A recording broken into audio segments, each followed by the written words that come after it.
Assalamualaikum warahmatullahi wabarakatuh.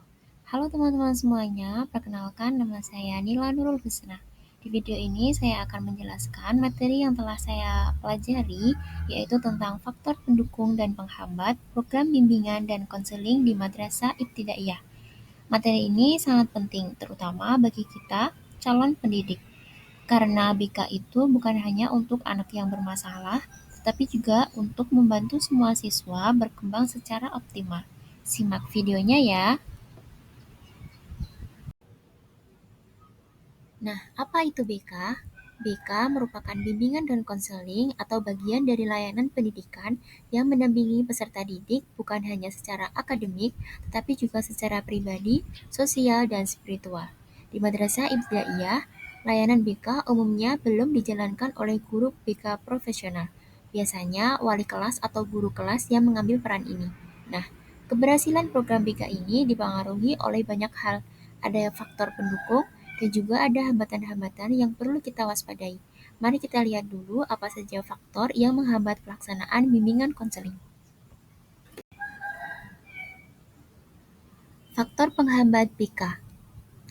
Untuk faktor internal, yaitu faktor penghambat dari dalam madrasah. Biasanya berasal dari keterbatasan guru, contohnya guru belum memiliki latar belakang pendidikan bimbingan dan konseling. Kemudian masih rendahnya motivasi guru dalam menjalankan layanan bimbingan konseling. Kemudian kompetensi profesional guru BK yang masih perlu ditingkatkan, termasuk dalam teknik konseling dan komunikasi. Ditambah lagi pengalaman kerja yang minim dan kadang kondisi pribadi guru seperti kelelahan atau masalah kesehatan juga ikut mempengaruhi.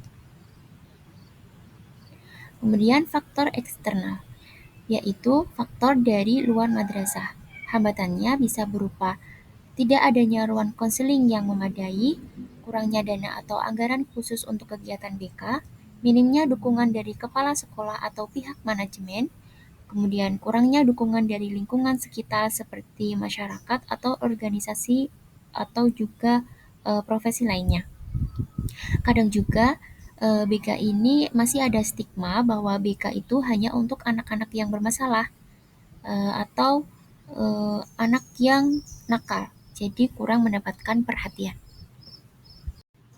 Kemudian, faktor-faktor pendukung BK. Faktor internal. Pertama, kepala madrasah yang punya visi yang jelas dan mendukung layanan BK. Kemudian, guru kelas yang aktif dan peduli pada perkembangan siswa. Kemudian, kurikulum madrasah yang memasukkan muatan karakter atau nilai-nilai Islam sangat membantu untuk BK. Kemudian, sarana dan prasarana yang memadai, serta budaya madrasah yang positif juga sangat mendukung jalannya layanan bimbingan konseling. Kemudian faktor eksternalnya, yaitu faktor dari luar, dukungan orang tua sangat penting. Kalau orang tua dan guru sejalan, maka perkembangan anak akan lebih optimal. Kemudian ada juga dukungan dari pemerintah melalui kebijakan kemenak atau pelatihan guru. Kemudian kemitraan dengan lembaga luar seperti Puskesmas, LSM pendidikan, atau lembaga psikologi juga bisa sangat membantu.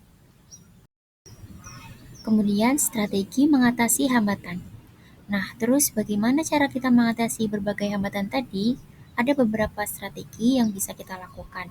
Pertama, yaitu meningkatkan pemahaman seluruh stakeholder, mulai dari guru, siswa, kepala sekolah, hingga orang tua tentang pentingnya layanan bimbingan konseling. Kedua, integrasikan BK dalam kegiatan harian. Misalnya, konseling bisa dilakukan secara informal saat jam istirahat atau dalam kegiatan keagamaan. Ketiga, memanfaatkan media kreatif seperti video edukasi, permainan peran, atau gambar-gambar menarik untuk menjangkau siswa dengan cara yang lebih menyenangkan.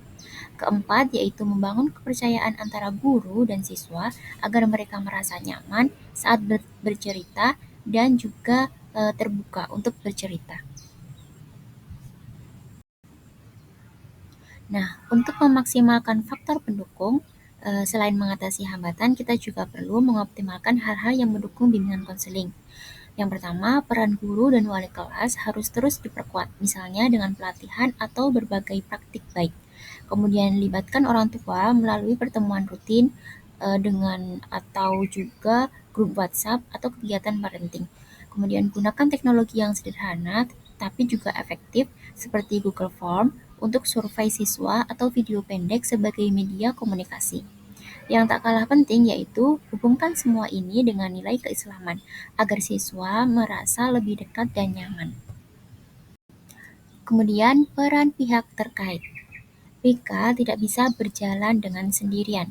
Semua pihak harus ikut terlibat.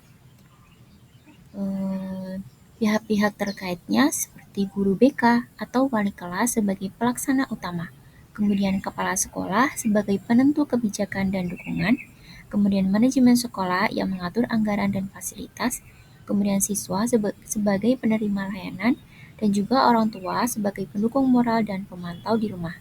Semua punya peran penting dan kerjasama adalah kuncinya. Kemudian sarana, prasarana, dan lingkungan sekolah.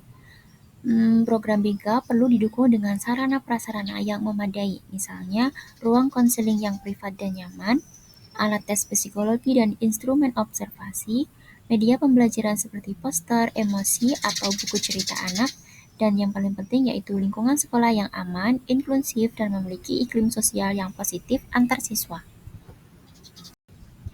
Jadi program BK ini akan berhasil kalau kita bisa mengatasi hambatan dan juga memanfaatkan dukungan, kemudian bekerja sama dengan semua pihak. Yuk, mulai dari sekarang kita peduli pada layanan bimbingan konseling bukan hanya sebagai tugas, tapi juga sebagai bentuk cinta kita pada perkembangan anak-anak. Terima kasih sudah menonton video. Jangan lupa like, komen, dan share ya. Sekian dari saya. Wassalamualaikum warahmatullahi wabarakatuh.